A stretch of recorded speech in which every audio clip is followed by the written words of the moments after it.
Magandang araw mga kaibigan. Bigyan natin ngayon ng reaction opinion itong post ng unofficial Ronald Bato de la Rosa Solid Supporters.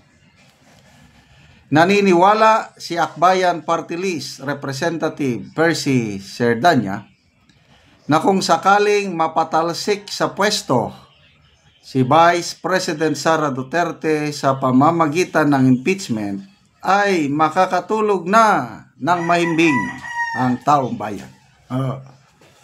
Ito ang kanyang exact word.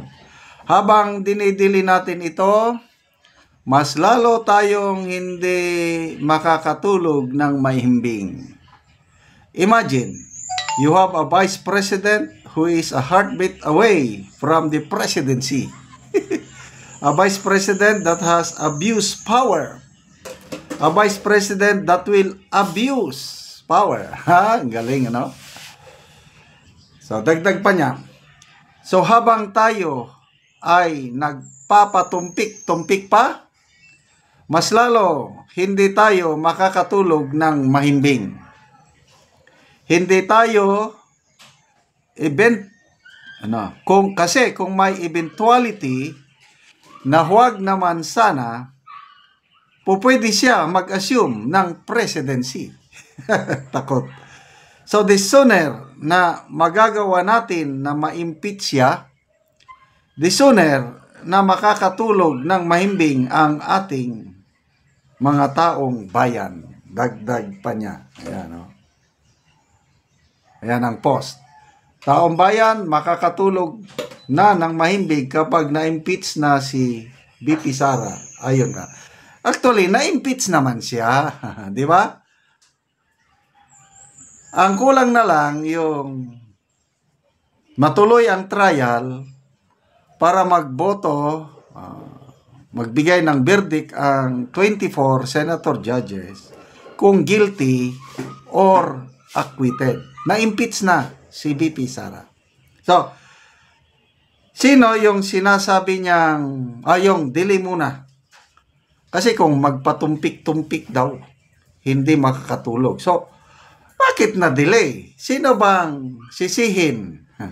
Yung 18 senators na bumoto na back to sender o ang mga kongresista?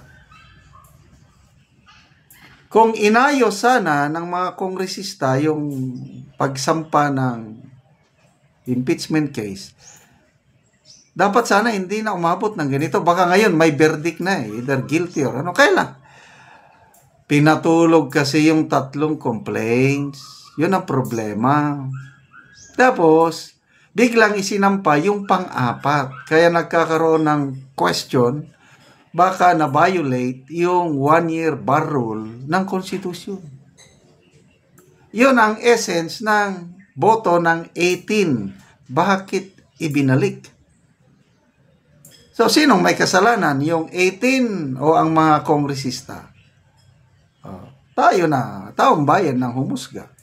Kaya, ang Supreme Court ngayon, gumalaw na, ni-require na ang Kamara na mag-submit ng informasyon, sworn information. Bakit ganun?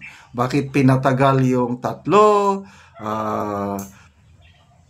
Saan kinuha ng House Secretary General yung kanyang discretion o kanyang authority na patulugin yung 3 complaints nang nakalagay naman sa Constitution shall be immediately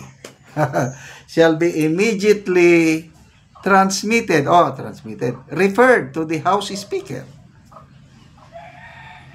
Palusot nila na wala daw timeline yung immediately transmitted. So, nung una, binabatikos nilang Senate yung 4th tweet. Bakit hindi nyo simulan kaagad 4th tweet? Sila naman ngayon, okay lang daw na pinatagal ng House Secretary General kasi nakiusap daw ang mga kongresista. So, exempted sila doon sa nakalagay sa Constitution na shall be immediately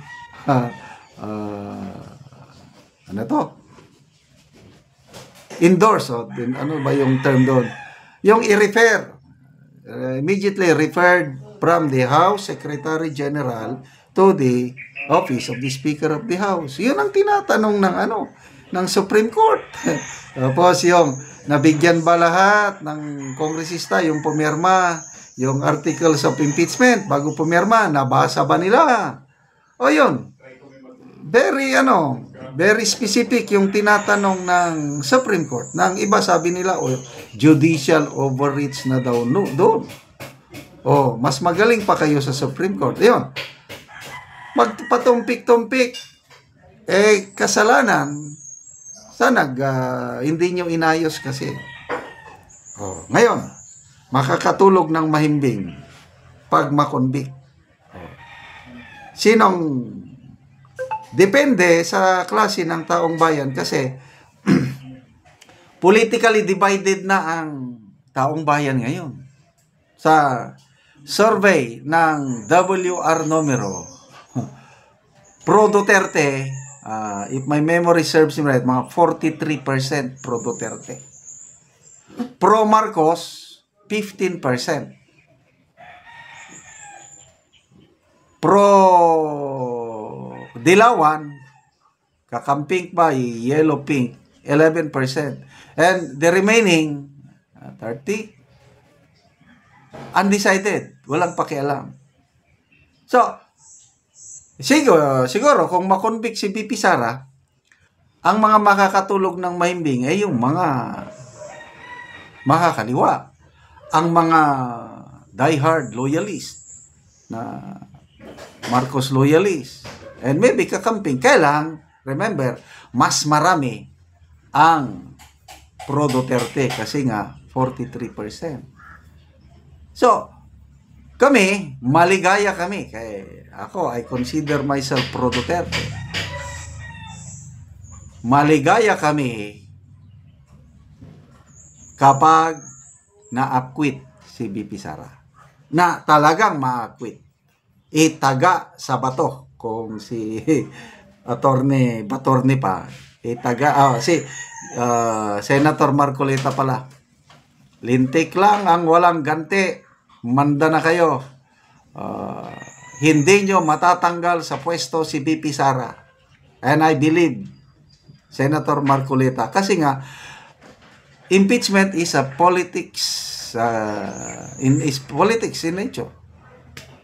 Dahil depende kung anong kinikilingan ng mga senador, mas marami, 13. Nako, sobra pa sa 13 ang boboto na ma-acquit si VP Sara. Kaya sorry na lang, maraming hindi makakatulog. Itong mga kontra Duterte, hindi sila makakatulog na mahimbing dahil hindi nila kayang tanggalin through impeachment si VP Sara. Salamat mga kaibigan sa inyong pagsubaybay sa ating channel. Nakakatulong nakakatulong kayo ng malaki sa tribong Talandig ng Bukidnon dahil ang income natin sa channel na ito is pantulong natin sa tribo. Namimigay tayo ng livelihood assistance, nagpapatanim ng sayote, saging lakatan at Arabica coffee. Panoorin nyo ang video na ito. Nag-aaral ako sa area ni Boboy og ako siyang bisitahon. Ug mauna ni ang kape nga iyang gitanom. Nindot gid kayo nga mga sidling.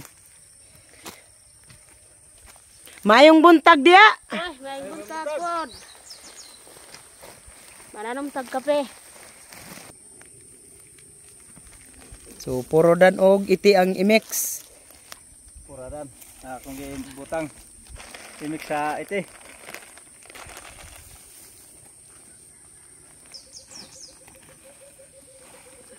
Mananom gyud mi og kape kay aron mawas mi sa kalisod og makasuporta sa among anak nga mga estudyante.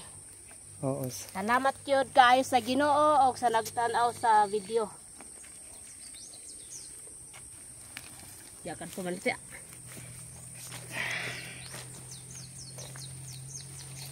Kani mo na ni akong trabaho. Maglampas, maghinno ni abangag dalatanom.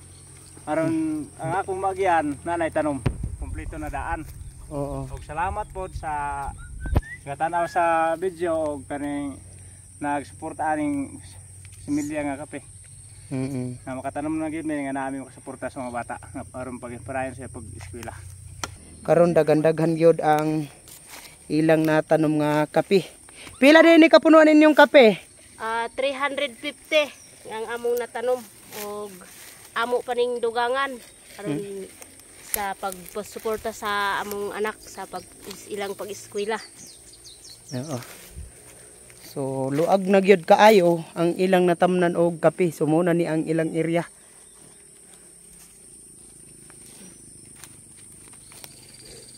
So lampas og bangag og pagtanom diretso.